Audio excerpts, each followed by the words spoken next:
राम साधकों से नम्र निवेदन है।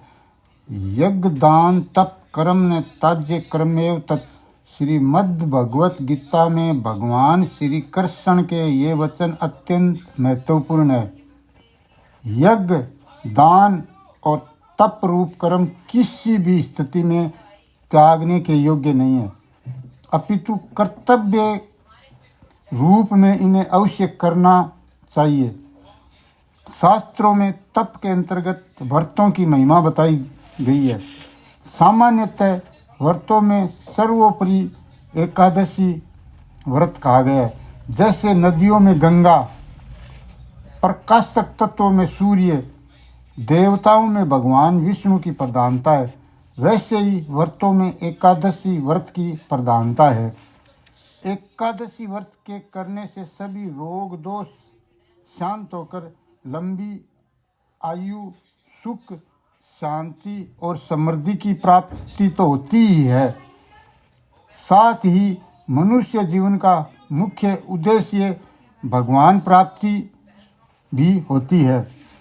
संसार में जीव की स्वाभाविक प्रवृत्ति भोगों की ओर रहती है, परंतु भगवत निधि के लिए भोगों से वैराग्य होना ही चाहिए। संसार के सब कार्यों को करते हुए भी कम से कम पक्ष में एक बार हम अपने संपूर्ण भोगों से विरत होकर स्वयं स्थित हो सकें और उन क्षणों में हम अपनी सात्विक वृत्तियों से भगवत चिंतन में संलग्न हो जाएं। इसी के लिए एकादशी व्रत का विधान है। एकादशियां ने पूजित पक्षों दोनों पक्षों की एकादशी में भोजन न करें। वास्तव में शास्त्रकारों ने व्रत का स्तर स्थापित किया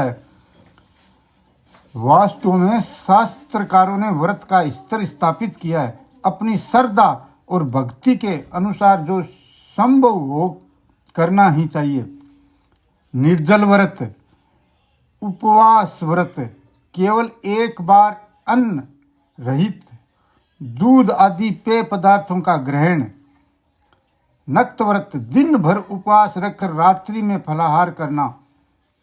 एक भुक्त व्रत, किसी भी समय एक बार फलाहार करना। अशक्त व्रत, बालक और रोगी भी जो व्रत न कर सके यथासंभव अन्न आहार का परित्याग तो एकादशी के दिन करना ही चाहिए।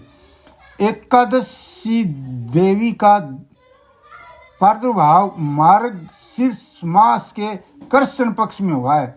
एकादशी से संबंधित बहुत सी आवश्यक बातें इस मास के कृष्ण पक्ष की उत्पन्ना एकादशी के प्रसंग में दी गई है। पुराणों में 26 एकादशियों की अलग अलग कथाएं आती है, जिन्हें पढ़ने पर स्वाभाविक रूप से एकादशी व्रत के प्रति श्रद्धा जागृत होती है। अतः यहाँ इन 26 एकादशियों की कथाओं को पुराण के आधार पर प्रस्तुत किया जा रहा है। आशा है पाठकगण को इसे पढ़कर अवश्य ही लाभान्वित होंगे तथा जीवन पर्यंत एकादशी व्रत का संकलन करेंगे। ये पुस्तक आपको गीता प्रेस गोरखपुर की पुस्तक है, कोड संख्या 1162 एकादशी व्रत का मातम्य नाम से मिलेगी। श्री राम।